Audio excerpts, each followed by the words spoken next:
ഇന്ന് ഞങ്ങൾ വേലൂർ പണിസ്ഥലത്ത് പണിയെടുത്തുകൊണ്ടിരിക്കുമ്പോൾ ഒരു 3:30-4 മണി നേരത്ത് പെട്ടെന്നൊരു സ്ഫോടന ശബ്ദം ഞങ്ങൾക്ക് കേൾക്കാൻ സാധിച്ചു. അപ്പോൾ അത് എന്താണെന്നറിയാനുള്ള ഒരു ഇതിൽ ഞങ്ങൾ എല്ലാവരും പുറത്തിറങ്ങി ഒന്ന് നോക്കിയിരുന്നു. ആ സ്ഫോടന ശബ്ദം കുറച്ചു നേരം അങ്ങനെ ഞങ്ങൾക്ക് കാണാൻ സാധിച്ചു. അതോടൊപ്പം തന്നെ കുറച്ച് കഴിഞ്ഞപ്പോൾ ആകാശത്തേക്ക് വലിയ രീതിയിലുള്ള പുകപടലങ്ങളും കരിഞ്ഞു പോവുകയൊക്കെ പടർന്ന് പന്തലിക്കുന്ന ഒരു കാഴ്ച ഞങ്ങൾക്ക് കാണാൻ സാധിച്ചു. അപ്പോൾ ആ നേരത്ത് ഞങ്ങൾക്ക് മനസ്സിലായില്ല അതെന്താ ഉണ്ടായെന്നുള്ളത് ഞങ്ങൾക്ക് മനസ്സിലായില്ല.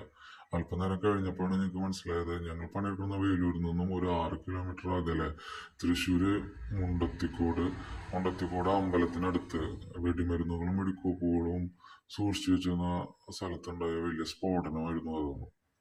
ഞങ്ങൾ പണി കഴിഞ്ഞ് ഒന്ന് ആ അപകടം ഉണ്ടായ സ്ഥലത്തേക്ക് ഒന്ന് പോവുകയുണ്ടായി. അപ്പോൾ പോകുന്ന വഴിക്ക് ഒരുപാട് വീടുകളുടെ ജനൽ ചില്ലുകളും മതിലുകളും വീടുകളുടെ ഓടുകളും ഒക്കെ തകർന്ന പല രീതിയിലുള്ള കാഴ്ചകൾ ഞങ്ങൾക്ക് കാണാൻ സാധിച്ചു. ഒരുപാട് ആംബുലൻസും ഒരുപാട് ജനക്കൂട്ടവും ഒക്കെ ആ നേരത്ത് അവിടെ എത്തിപ്പെട്ടിട്ടുണ്ടായിരുന്നു.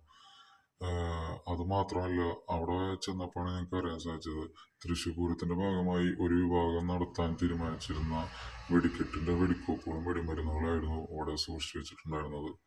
അവിടെയാണ് ഈ സ്ഫോടനം സംഭവിച്ചിട്ടുള്ളത്.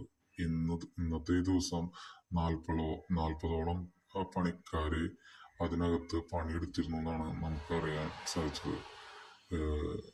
ഒരു 5-6 പേര് ഞങ്ങൾ ചെല്ലുന്ന നേരത്ത് മരണപ്പെട്ടതായിട്ട് സ്ഥിരീകരിച്ചിട്ടുണ്ട്. ബാക്കിയുള്ളവർക്ക് വേണ്ടി നാട്ടുകാരും ഫയർഫോഴ്സും പോലീസുകാരും ആ നേരത്ത് തെരച്ചിൽ നടത്തുന്നതൊക്കെ ആയിട്ട് ഞങ്ങൾക്ക് കാണാൻ സാധിച്ചു.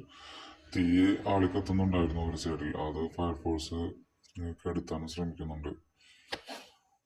ബാക്കിയുള്ളവർക്കൊന്നും ഒരു അപകടവും കൂടാതെ അവർക്ക് രക്ഷപ്പെടാൻ കഴിയണമെന്നാണ് നമ്മൾ പ്രാർത്ഥിക്കുന്നത്. എന്തായാലും ഇക്കുറി നമ്മുടെ തൃശ്ശൂർ പൂരത്തിന്റെ വെടിക്കെട്ട് നടക്കുമെന്ന് നമുക്ക് തോന്നുന്നില്ല.